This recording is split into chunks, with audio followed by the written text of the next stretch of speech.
you guys how to log in and log out of your Amazon Prime account. If you gotta use TV like I did, mine was already registered, so you have to unregister. And the first thing you're gonna wanna go to is scroll down to settings, right there.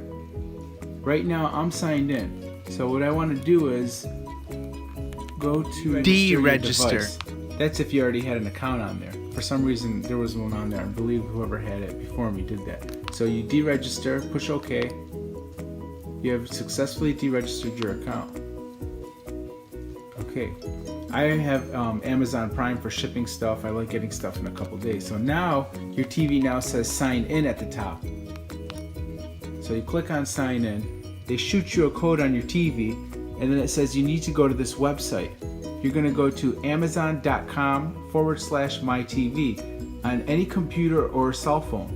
When you do that, then you'll be on this page. Enter your email address and your password, and then enter your code that you last seen on your TV screen, and that will register your device. And you'll click on the tab that says Save Changes, and it will take you to this next screen, which is Amazon Prime, ready to view and watch videos.